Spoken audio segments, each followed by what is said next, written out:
안녕하세요. 커피앤톡입니다. 오늘도 와주셔서 감사드리고요. 바로 사연 읽어보겠습니다. 안녕하세요. 얼마 전 아이를 낳고 이제 엄마란 이름을 새로 얻게 된 여자입니다. 딱 마흔에 어렵게 얻은 아이라 제 목숨보다도 더 귀하다는 느낌을 알 것 같더라고요. 그동안 임신을 하기 위해 시험관도 해보고 꽤 오랜 시간 간절하게 원했던 아이인데 아무리 노력을 해도 아이가 생기지 않았었어요. 그래서 나중엔 저랑 남편 둘 다 아이는 우리에게 꿈꿀 수 없는 일이라 생각이 들어 내심 포기를 해야 되나 싶기도 했었죠. 결혼한 지도 9년 차가 되어 가는데 정말 깜깜무소식이니 시댁에도 얼마나 눈치가 보이는지 몰랐어요. 그러다 결국 지쳐가는 저를 보더니 남편이 먼저 말을 꺼내더라고요. 우리 둘이 잘 살자. 그러면 돼. 이제 임신 스트레스는 받지 마, 여보. 난 정말로 괜찮아. 우리 키우는 땡이를 자식같이 생각하면 되지. 아무리 그래도 당신도 아이 좋아하잖아. 내가 모를 줄 알아? 지나가는 애기들만 봐도 웃고 있으면서. 그래도 어쩌겠어. 우리 할 만큼 했어. 누구보다 열심히 간절히 했잖아. 근데도 안 되면 다 하늘의 뜻인 거야. 그러니까 당신도 이제 임신은 놓아줘. 결혼 전부터 남편도 저도 워낙 아이를 기대했던 터라 결혼을 하면 당연히 아이는 금방 생길 줄 알았어요. 하지만 9년 동안 우리가 마주한 현실은 그야말로 절망이었고 너무나도 슬픈 일이더라고요. 그렇게 남편과 서로 울면서 마음 정리를 싹 다 하였는데 그러고 나서 한 7, 8개월쯤 제 몸이 좀 이상하더라고요. 밥만 먹으면 체하고 속도 더부룩했어요. 그리고 이런 증세가 심해졌을 때 저녁을 같이 먹던 친구한테 이 이야기를 하니 제게 조심스레 유나야, 이거 설레발일 수도 있는데 너 아무래도 임신한 것 같아. 나도 임신했을 때 너처럼 딱 그랬거든. 일단 테스트기 한번 해봐. 에이, 설마. 나는 그냥 건강검진 한번 받아보려고 했었는데 임신은 아닐 거야. 그래도 혹시 모르잖아. 괜히 소화제 같은 거 잘못 먹지 말고 내 말 듣고 테스트기 한번 해봐. 그렇게 친구의 말에 집에 들어가기 전에 약국이 들려 테스트기를 하나 사서 해봤는데 정말 뜻밖의 임신이라는 소식을 보게 되었어요. 예전에 병원 다닐 때 산부인과 선생님도 포기하기 직전에 임신이 되는 케이스도 많다며 희망을 잃지 말라고 하셨는데 그 케이스가 딱 저희 부부였죠. 화장실에서 두 줄이 뜬 걸 보고 제가 막 소리를 지르니 남편도 놀래서 무슨 일이냐고 헐레벌떡 뛰어왔어요. 사실 임신이 아니면 그 실망감은 말도 못하니 저 혼자 조용히 테스트기를 사서 한 거였거든요. 남편도 두 줄 뜬 걸 보자마자 너무 좋아하며 아이처럼 방방 뛰었는데 그날이 토요일이라 급하게 산부인과에 가서 정밀 검사를 해보니 임신 5주차라고 하더라고요. 그 소리에 정말 창피한 것도 모르고 선생님 앞에서 부둥켜 끌어안으며 좋아했던 기억이 나네요. 그리고 그간 되려 저희 부부 눈치를 보느라고 말도 못하고 속으로만 앓고 계셨던 부모님들께 제일 먼저 이 사실을 알려드렸고 양가 부모님들 역시 너무나도 기뻐하시며 좋아하셨어요. 저희 엄마는 전화를 붙들고 막 우시며 이제 됐다라는 말을 하셨죠. 온 가족 모두 속으로 얼마나 기다린 아이였는지 포기를 했던 끝에 찾아온 아이라서 더 행복했어요. 그리고 본인 사업을 하며 부유하게 사시는 시어머니께서는 저에게 특별한 선물을 하고 싶다며 시댁으로 절 불렀죠. 애 많이 썼다. 내가 뭐라도 좀 줄까 해서 불렀어. 감사합니다, 어머니. 저희가 너무 오래 기다리게 했는데. 너도 시험관까지 하고 오주개를 썼니? 누구보다 네가 힘들었던 거 알지? 그동안 임신 안 된 것도 네 탓 아니니까 이제 근심은 버려둬. 그리고 이거 별건 아닌데 가방이랑 피부관리실 좀 끊어뒀다. 시어머니가 주는 선물이니 받아. 어머니, 너무 비싼 백이잖아요. 이걸 어떻게 받아요? 너도 이제 철없는 아가씨 아니고 곧 학부모 되고 엄마 될 사람인데 이 정도는 걸쳐야 품격이 있지. 그래야 우리 손주도 무시 안 당하는 거야. 그리고 난 특히 임신 중에 여자들 몸 무너지는 거 보면 가슴이 아파. 그러니까 돈 신경 쓰지 말고 꾸준히 관리 받아. 물론 출산하고 나서도 네 산후조리는 내가 풀코스로 준비해 둘 테니까 걱정 말고. 고생했다. 감사합니다, 어머니. 이런 시어머니가 어디 계세요? 이렇게까지 신경 써주시고 전 정말 무슨 복인지 몰라요. 능력 있는 시엠이 돼서 이 정도는 해줘야지. 그리고 나도 여잔데 내가 그 마음을 모르겠니? 나도 성욕이 같고 좋으면서도 많이 우울했어. 임신하고 나서 그리고 출산 후에 내가 어떻게 변할지 모른다는 게 얼마나 무섭던지.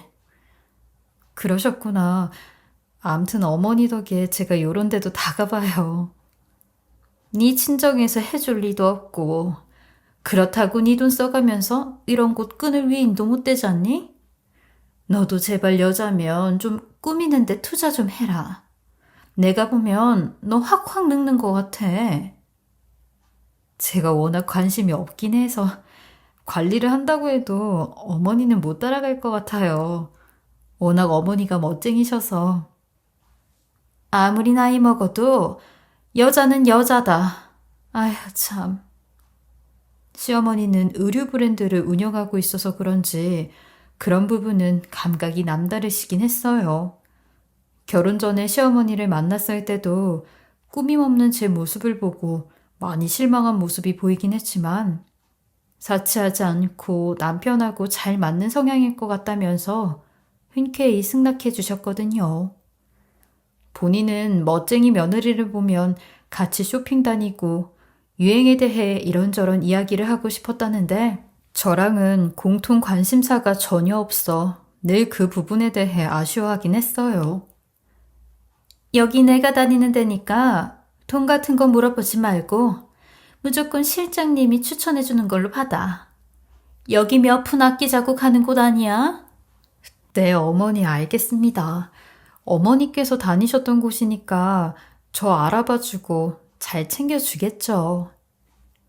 시어머니는 겉은 엄청 차갑지만 속정은 꽉 찬 분이었고 임신 때문에 맘고생하는 제게 친정 엄마만큼이나 절 여자로서 딸처럼 챙겨주니 너무 감사의 따름이었어요.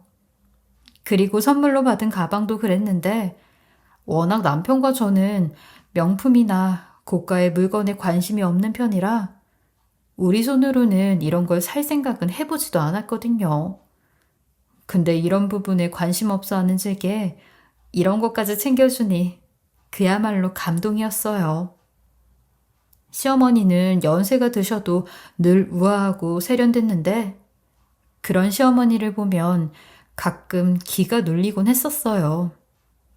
그래도 시어머니에게 배우는 게 많아서 여성 사업가로서도 많이 존경을 했었죠. 그렇게 분에 넘치는 선물을 하나를 받고 얼마 뒤에 혼자 지내는 친정엄마를 찾아갔어요. 엄마라는 단어만 들어도 저는 울컥 올라오는 게 있었는데 저희 엄마는 50이 되던 해 사고로 머리를 다치게 되었어요. 그래서 판단이나 생각하는 게 조금 떨어지는 문제가 생겼고 그로 인해 장애 판정까지 받게 되었어요. 그렇다고 해서 일상생활을 하거나 혼자 결정을 하는 데는 크게 문제가 되지 않았지만 건강했던 엄마가 가끔 본인 맘대로 되지 않을 때 힘들어하는 모습을 보면 가슴이 메었어요. 그리고 엄마도 늘 제 임신 문제로 시댁 눈치를 보셨는데 그런 걸 좀 없애드리려고 일부러 시어머니가 나한테 이렇게 잘해주신다 자랑을 하려고 엄마를 찾아간 거였죠. 엄마, 이것 봐. 나 임신했다고 선물로 시어머니가 주셨어. 어때? 딸 잘 어울리는 것 같아? 시어머니가 이렇게나 나 엄청 잘 챙겨주고 신경 쓰셔. 이야, 우리 딸 때깔이 다르네. 너무 다행이다. 시어머니가 너를 그래도 이뻐하시니 이런 거 주는 거지? 그럼. 나 그래도 시댁서 사랑 많이 받고 있으니까 우리 엄마 너무 걱정하지 마셔요. 그나저나 엄마, 나 너무 큰 걸 받았는데 어머니한테 뭘로 좀 갚긴 해야 되지 않을까? 그럼 엄마가 사돈한테 뭐 좀 해서 갖다 드릴까? 네 말론 사돈이 밥 해 먹을 시간도 없다면서. 사업하는 사람이면 다 사 먹고 밖에서 때울 텐데 넉넉히에다가 갖다 주면 안 되나? 우린 돈이 없으니까 좋은 정성으로 갚으면 좋지. 아이, 내일인데 엄마가 그렇게 하면 너무 힘들지. 힘들기는 내 딸이 이제 임신해서 네가 더 힘든데. 그리고 감사하게 이런 걸 다 해줬는데 받고 가만히 있는 것도 예의가 아니야. 엄마 성격 알잖아. 저도 엄마한테는 죄송했지만 극구 본인이 하고 싶어서 하는 거라며 반대하지 말라고 하시더라고요. 그리고 며칠 뒤 시어머니도 택배로 엄마 반찬을 받았는지 기쁜 목소리로 저에게 고맙다며 전화가 왔어요. 엄마 솜씨가 참 대단하시더라. 택배도 얼마나 꼼꼼히 아이스팩까지 넣어서 보내셨는지. 택배 오자마자 먹었는데 너무 맛있더라. 엄마한테 감사하다고 꼭 전해드려. 반찬 잘 받으셨어요? 어머니 입맛에 맞으시다니 너무 다행이에요. 엄마한테는 잘 전해드릴게요. 잔치상을 해오셨다니까. 청까지 해서 너무 잘 먹었네. 다행히 엄마와 제가 생각한 마음이 통했던 것 같더라고요. 그렇게 서로 기분 좋게 주고받고 일단락되었죠. 그리고 피부관리실은 빠짐없이 가라고 한 시어머니 말대로 저도 금액은 신경이 쓰였지만 시어머니 마음이라 생각해 꾸준히 갔어요. 주변 사람들에게도 어쩔 줄 모르겠다고 몸을 베베 꼬면 복에 겨운 투정이라고 하더라고요.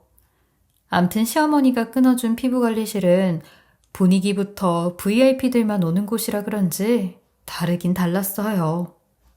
침대마다 칸막이로 다 되어 있고 저를 관리하는 관리사가 와서 몇 시간이고 얼굴과 몸을 싹 풀어주더라고요.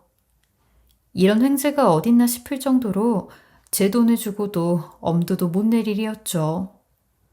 그리고 한 달쯤 다녔을 때였는데 제 옆 침대에 어떤 분이 와서 자연스레 눕더라고요. 저희 어머니들 나이대로 보였는데 이곳을 매번 오는 손님인 듯 싶었어요. 눕자마자 관리사와 아주 자연스레 둘이 이야기를 시작하는데 워낙 조용한 분위기라 그런지 그 둘의 대화에 귀가 쫑긋 서더라고요. 김 실장 들었어? 그 얘기? 나 며칠 전에 듣고 기함했잖아. 무슨 일이요, 사모님? 거기 삐삐 사모님이 호구 하나 제대로 잡았다고 하던데. 그거 들었어요. 이래서 사람이 능력이 있어야 하나 봐요. 아니, 주제도 안 되는 것들이 송충이 안 먹으려고 머리 쓰니 딱 그 꼴이 나지. 삐삐 사모님 어쩜 좋아? 그러니까요. 요즘 주제도 안 되는 여자들 너무 많아요. 명품 가방에다가 피부 관리실까지 해달라고 했다면서요? 그러니까 어디서 본 건 있어가지고 웃기지도 않아. 그 둘은 본인들만 알 법한 여자를 삐삐 사모님이라고 부르며 명품백 피부 관리실 이야기를 하는데 그 단어들을 딱 듣는데 어쩐지 남일 같지가 않더라고요. 물론 저야 그걸 꿈꿨던 사람은 아닌 경우지만 시어머니도 이곳에서 듣고 보는 게 많아서 제게 이런 걸 해준 거구나 하는 생각도 들었어요. 그들만의 세상에선 이런 식으로 통용되는 듯 했죠.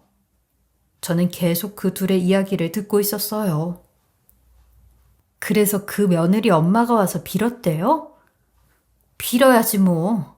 삐삐 사모님이 며느리 엄마한테 당신 딸이 나한테 받아간 게 이 정도라고 말을 하니까 그냥 몸으로 때우기로 했대. 그 사람들 수준에서 갚을 수나 있겠어? 딸 때문에 엄마가 괜히 고생이네요. 그 여자도 참 철없다. 임신한 게 유세냐고. 아우, 나도 우리 막내 아들이 그런 애 데리고 올까 봐 아주 걱정이야. 주변에서 들었는데 삐삐 사모님도 아주 이를 갈고 있다더라고. 아니, 다들 하는 임신이 뭐라고 그걸 요구해요? 그니까 아주 기다렸다는 듯이 그러더래. 몇 년 만에 가졌다고 당당하게 와서 요구했다대. 하나 더 나오면 무슨 일이 생길지 몰라.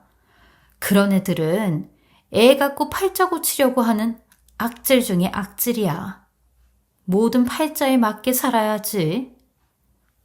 그러니까요. 맞지도 않은 옷을 왜 자꾸 입으려고 한대요? 그래서 지금 그 엄마는 뭐로 때우고 있대요? 고시원에 갇혀서 땀 뻘뻘 흘리고 종일 다림질한다네. 그 두 사람의 이야기를 듣는데 이상하게 제 상황이랑 겹치는 부분이 좀 많더라고요. 근데 또 그렇다고 해서 딱 집어서 제 얘기란 말은 없고 좀 찜찜하긴 했어요. 게다가 요즘에 통 연락이 닿지 않는 엄마가 생각이 나 저도 모르게 불안해졌죠. 저는 횡설 수술하면서 정신없이 관리실을 나왔고 바로 친정엄마 집으로 향했어요. 엄마네 집까진 한 두어 시간이 걸리는데 그냥 무작정 간 거죠. 그런데 항상 집에 있던 엄마가 없더라고요. 전 급해진 마음에 전화를 걸었어요. 그럴수록 거기서 들었던 이야기의 주인공이 나같단 생각이 들더라고요. 만약 아니라면 아니란 걸 제 눈으로 확신하고 싶은 마음이었죠. 엄마는 몇 통을 걸어도 전화를 안 받았고 저도 근처 카페에서 기다리다 결국 집으로 돌아왔어요. 그리고 한참 저녁이 된 후에야 엄마는 제게 답변이 오더라고요. 엄마, 아니 왜 연락이 안 돼? 엄마 어디야? 내 정신 좀 봐. 핸드폰을 식당에 두고 왔지 뭐야? 오늘 오랜만에 엄마 동창 만났어. 엄마가 이 시간까지 친구를 만났다고? 누구? 중학교 동창인데 넌 말해도 잘 모르는 아줌마들이야. 어우, 멀리 갔더니 피곤하다. 엄마도 자야 돼. 알았어. 근데 엄마 무슨 일 있는 건 아니지? 얘는 일은 무슨 일이 있어.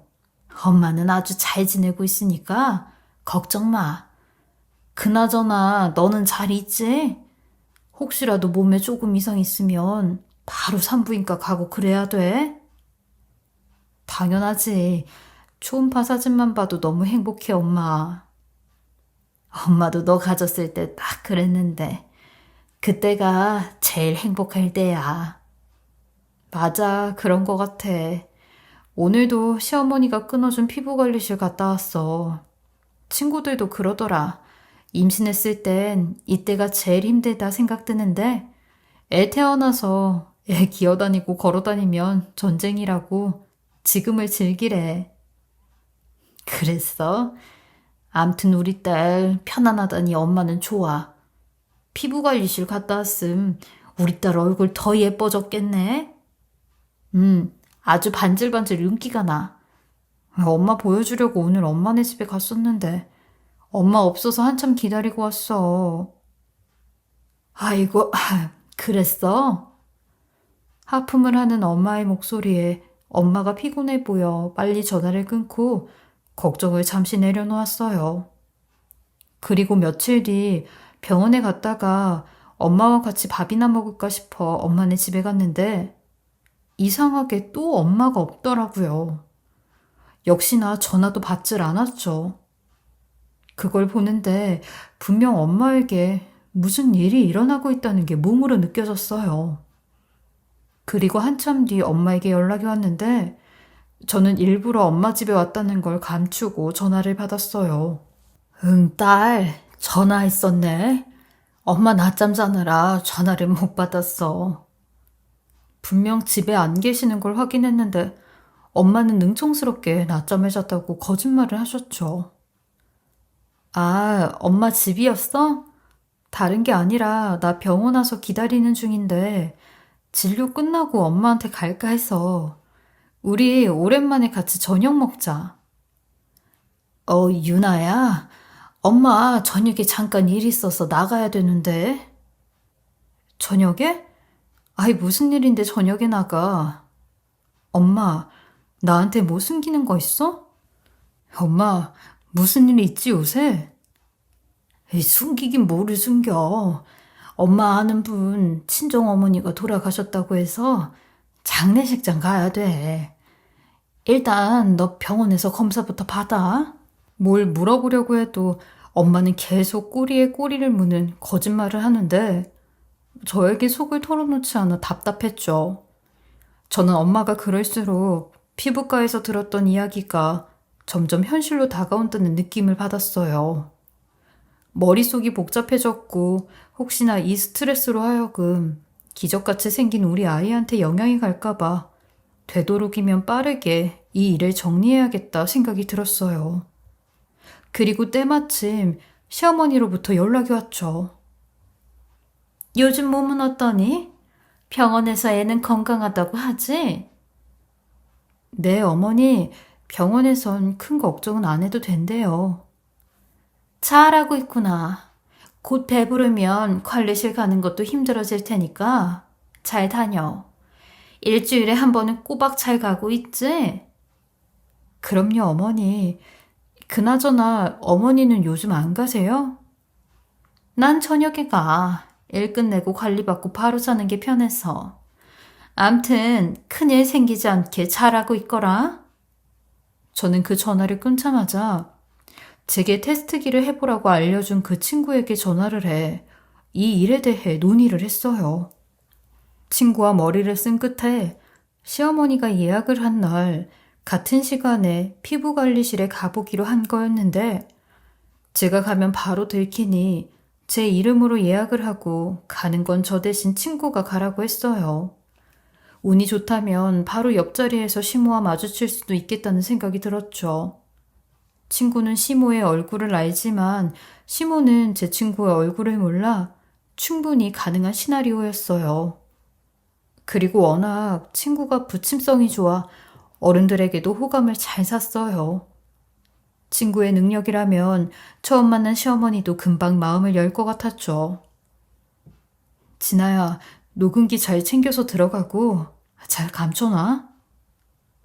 너 괜히 남의 말 듣고 흔들리는 거 아니지? 아니야, 진짜 이상해. 아니, 엄마가 그럴 사람이 아닌데 집을 너무 자주 비운다니까? 그리고 말도 안 해주고. 그게 만약 사실이라면 어느 고시원에 갇혔는지 그거부터 알아봐야 돼. 일단 아니어도 내 눈으로 확인은 해봐야겠어.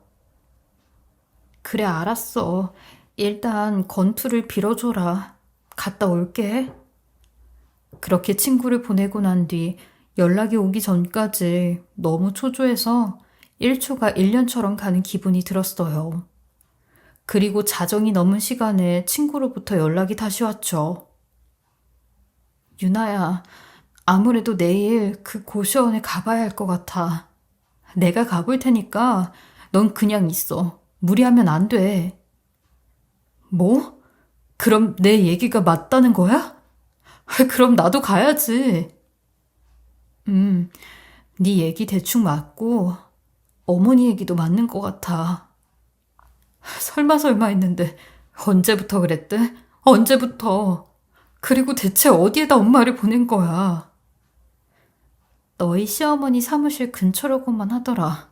이름까지는 못 알아냈는데 아줌마 좀 아프신 거 그거 가지고 아주 이용을 해먹더라. 내가 아주 머리채라도 잡고 싶은 걸 겨우 참았어. 아니 어떻게 너한테 선물이라고 해놓고 아줌마한텐 빚이라고 하냐고. 아줌마 참 좋으신 분인데 치사하게 아픈 걸 이용해 먹냐? 그리고 네 시어머니 좋은 사람인 줄 알았는데 진짜 악마더라. 너도 이거 절대 참지 마. 친구에게 녹음 파일을 전달받아 시어머니가 저희 엄마한테 가한 일들에 대해 듣게 되었는데 아주 사업가답게 말이 청선유수였고 뱀 같은 혀로 아픈 저희 엄마를 잘도 겁줬더라고요. 자기가 며느리한테 거의 뜯기다시피 뜯겼으니 엄마 보고 그걸 갚으라는 식으로 말을 했더라고요. 녹음된 이야기를 다 듣고 이성의 끈이라는 게 끊어졌어요. 그간 제가 알던 시어머니는 누구였는지 그렇게 다정히 절 딸처럼 대해줬는데 어마어마한 배신감이 들더라고요. 그리고 다음날 친구와 함께 시어머니 사무실 근처에 있는 고시원이랑 고시원은 다 돌며 엄마를 찾아 헤맸어요. 그리고 그 끝에 창문 하나 없는 다 무너져가는 작은 방에서 땀을 뻘뻘 흘리며 다림질하고 손으로 빨래를 하는 엄마를 마주하게 됐죠. 엄마, 엄마. 아니, 엄마가 여기서 왜 이러고 있어? 왜? 아니, 유나야. 이거 누가 말해줬어? 여기를 어떻게 한 거야? 누가 말해주긴. 지금 그게 중요해? 엄마가 왜 이러고 있냐고. 시어머니가 이랬지. 시어머니가 뭐라고 했어? 너 여기 온 거 알면 큰일 나. 큰일 나. 얼른 돌아가. 엄마 괜찮으니까 얼른 가. 엄마가 다 갚을게. 그러니까 걱정 마. 대체 시어머니가 뭐라고 했길래 그래? 나한테는 말해도 돼, 엄마. 응? 여기 위험한 사람 아무도 없어. 그렇게 엄마를 어르고 달래 시어머니가 엄마한테 했던 모든 말들을 듣게 되었는데 들으면 들을수록 기절초풍할 만한 이야기뿐이더라고요. 어떻게 엄마의 아픈 점을 빌미로 이딴 짓을 할 수가 있는지 숨이 턱턱 막혔어요. 글쎄 제가 시어머니한테 원하는 걸 해주지 않으면 뱃속의 아이가 잘못될 거라고, 그러니까 당장 내가 원하는 걸 하라고 협박을 했다고 하는 겁니다. 그래서 어쩔 수 없이 시어머니가 저한테 명품백부터 고가의 피부관리샵까지 끊어줬다는데 그걸 본인도 해줄 돈이 없어 사채를 써서 해줬다는 말도 안 되는 소리를 엄마한테 했더라고요. 그래서 사채빚을 갚아야 되는데 이걸 어떻게 해결할 거냐고 엄마한테 따졌고 엄마는 그 소리를 듣자 그럼 자기가 뭐든 하겠다고, 그래서 이 골방에 가둬두고 자기가 판매하는 옷 수천 벌을 다리라고 했다는 겁니다. 만약 꾀를 부리거나 일을 안 하면 악덕 사채업자들이 저를 가만히 안 둘 거라고 겁까지 줬다는데 어디서 건장한 남자까지 데려왔는지 엄마 앞에 이 사람들이 사채업자들이라고 했다는 겁니다. 당연히 머리가 아픈 엄마는 이런 시모의 말에 넘어갈 수밖에 없었고 곧이곧대로 하라는 대로 일을 했던 거였죠. 엄마는 날 키워놓고도 그렇게 몰라? 내가 명품백 사달라고, 피부관리 끊어달라고, 안 그럼 뱃속에 아이 잘못될 거라고 협박하는 사람이냐고. 나한테 말을 했었어야지. 다 거짓말이야, 엄마. 다 없는 얘기라고. 울지 마. 울지 마, 안 돼. 우리 아가 아파. 내가 너무 한심해서 그래, 내가. 엄마 이러고 있는 것도 모르고 나는 아무것도 모르고 팽팽 놀면서 피부관리실이나 다니고. 내가 진짜 쓰레기 같아서 그래.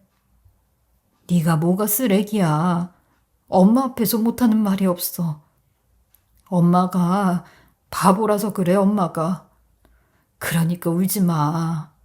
네가 울면 애기도 같이 울어. 그런 말을 하는 엄마를 와라 끌어왔는데 엄마의 티셔츠가 다 축축해져 있더라고요. 그 모습에 더 억장이 무너졌어요. 어떻게 자기 사업체에 인건비 아끼려고 이런 식으로 엄마를 부려먹고 돈을 벌고 있었는지 정말 열이 받았어요. 그런데 더 소름이 돋았던 게 엄마가 말하길 옆방에 있는 임씨 아줌마도 같이 좀 나가게 도와달라는 말을 하더라고요. 알고 보니 시어머니는 이런 식으로 정신이 조금 모자르거나 본인에게 책 잡힌 사람들을 부리면서 돈을 벌고 있었어요. 옆방에서 나온 사람들 모두 온몸에 땀범벅이 되어 밖을 나왔는데 그분들을 보니 지금 시어머니가 하는 짓이 보통의 사건이 아니구나 싶었어요. 이 얼마나 극악무도한 짓을 하고 있는지 당장이라도 이 사실을 알려야 됐죠. 이렇게까지 하는 시어머니를 보니 엄마 말대로 정말 사채업자라고 데리고 온 조폭 같은 사람들과 함께 일을 할 것만 같더라고요. 저는 엄마가 챙긴 임씨 아줌마라는 사람과도 이야기를 했는데 그분은 사업을 명목으로 시어머니와 잘못 꼬여 이렇게 당하고 있다고 했어요. 나한텐 누명 씌워서 돈 2억 빌리게 하고 내일까지 갚을 수 있으면 그만해도 된다고. 본인은 뭐 변호사도 있고 아는 조폭들도 많다고. 일 크게 만들고 싶지 않으면 잔말 말라고 해서 그냥 하기로 한 거예요. 아니 그럼 어떻게든 빠져나갈 생각은 못 하신 거예요? 빠져나갈 방법이 없었어요. 나 말고 딴 사람들은 5년 넘게 저렇게 묶여 있어요. 그러니 포기를 하죠. 우리 같은 사람들은 아무 힘도 없으니까 아가씨가 좀 도와줘요. 나 정말 억울하고 이거 뭔가 귀신에 쓰여 당한 거예요. 아줌마가 귀신에 쓰인 게 아니라 저희 시어머니라는 인간이 잘못한 거예요. 분명 방법이 있을 거예요. 그리고 저는 그날부터 철저히 시어머니를 꺾을 준비를 했어요. 처음엔 남편에게 먼저 이야기를 해볼까 했는데 이렇게 된 이상 솔직히 남편도 못 믿겠더라고요. 그래서 저 혼자 준비를 했는데 시모한텐 실제로 고용된 변호사도 있어서 저도 어설프게 했다간 되로 당할 것 같은 느낌이 들었어요. 일단은 제일 중요한 게 증거라 생각이 들었고 다른 방에 있는 분들까지 모두 힘을 합하면 충분히 승산이 있겠다 싶었어요. 그분들의 증언도 싹 모으고 친구가 시어머니와 샵에서 나눴던 대화 그리고 시어머니가 엄마에게 보낸 말도 안 되는 문자까지 노동죄나 사기죄가 성립될 수 있도록 만발의 준비를 마쳤죠. 그리고 엄마를 포함해 함께 억울하게 누명을 쓴 사람들도 데리고 시어머니를 찾아갔어요. 시댁것을 한가운데 진을 치고 있으니 일하는 아주머니가 시어머니한테 연락을 했는지 득달같이 달려왔더라고요.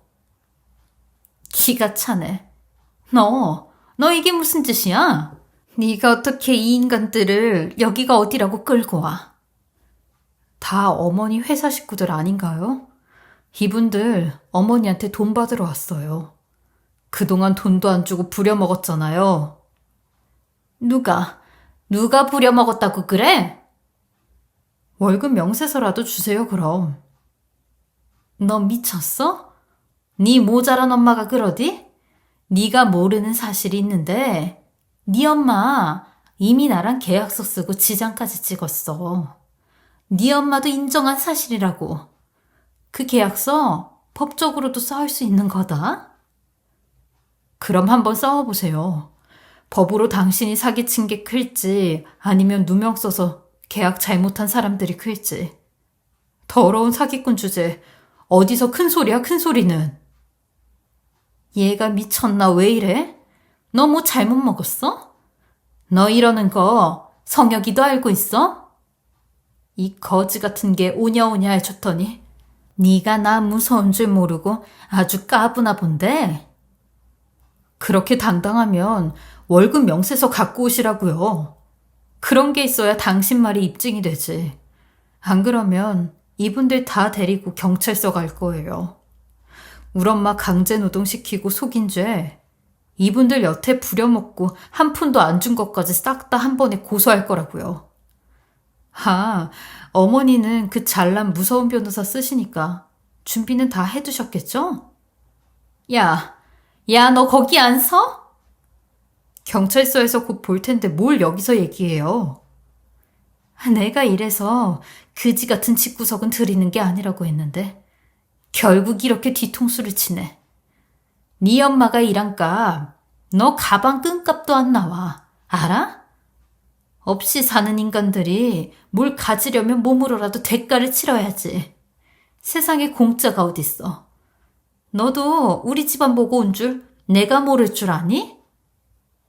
뭐 얼마나 대단한 집안이라고. 사기쳐서 옷이나 파는 주제. 이제 당신도 거질꼴 되는 건 한순간이야. 그렇게 조사를 받게 된 시어머니는 우리 앞에 수많은 증거가 이미 확보된 걸 보더니 입을 다무질 못했어요. 한 달이 넘게 화를 꾹꾹 눌러가면서 증언 확보하고 계속 연락하는 것도 확인을 했으니 발뺌할 수도 없었죠. 그리고 누가 봐도 명백한 증거들이 계속해 나오니 시모의 변호사도 손을 놓았어요. 그제서야 시어머니는 저와 저희 엄마 앞에 무릎을 꿇더라고요. 그런데 이미 그때는 너무 늦어버렸죠. 시어머니는 끝까지 본인 사업을 지키다 브랜드가 사라지고 죗값 치를 날이 다가오니 그제서야 저랑 엄마를 찾아온 거였거든요. 이 일이 터지고 바로 와서 빌기도 모자랄 판에 자기가 망하는 걸 보고 나서 오니 정신 차리려면 아직도 멀었단 생각이 들었죠. 살려줘. 내가 살아야 너도 살지. 아니요. 난 당신 없이도 충분히 잘 살아요. 당신은 사업도 잃고 명성도 잃고 손주도 잃었는데 당신만 할까? 나 당신 아들한테도 이혼소장 보냈어요. 예, 내가 돈으로 갚으면 되잖아. 내가 다시 벌어서 갚을게. 그리고 이혼은 왜 해? 내 아들이 잘못한 건 없잖아. 제발 네 시애미 좀 살려줘라. 당신 내 시어머니 아니야. 그리고 당신도 인생 바닥이 어떤지 알아야지. 그래야 고시원 안에 갇혀서 일하는 사람들 마음을 알지. 내가 다 설득할게. 용서 빌게. 그래도 우린 가족이고 여태 정이 있는데 어떻게 나를 이렇게 한 번에 내치니? 한 번 정도는 기회를 다시 줄 수 있잖아. 더러운 변명 그만해요. 그리고 이 손 놔요. 항상 우아하고 기품 있던 시어머니의 포장이 싹 벗겨지니 그 안에 있던 보잘것없고 비겁한 인간의 모습이 보이더라고요. 그리고 이 일을 몇 년 동안 당한 사람들도 저와 엄마에게 감사함을 표했어요. 어떤 분은 꼭 노예 생활에서 해방된 느낌이라고 했고, 어떤 분은 목숨 살려준 거나 다름이 없다고 했죠. 그리고 이 모든 억울함이 법과 판사들에게도 닿았는지 시어머니는 결국 엄벌에 처해지는 형을 받게 됐죠. 고용노동법 위반과 사기에 대한 죄가 꽤 크더라고요. 그간 수많은 사람들에게 아무런 대가도 없이 일을 시켰으니 그만큼 벌금 또한 많았고요. 그리고 저는 남편과 결국 2번의 소송 끝에 이혼을 하게 되었고, 이혼 소송을 하면서도 건강한 딸을 낳게 되었어요. 자그마치 9년 만에 얻게 된 소중한 딸인데 임신 기간 내내 딸을 힘들게 한 것 같아 너무나 미안하고 고마운 아이였죠. 사실 남편과의 이혼은 고민이 많았는데 시어머니가 했던 악랄한 짓을 모르고 산 남편도 죄인 같아 과감히 연을 끊었어요.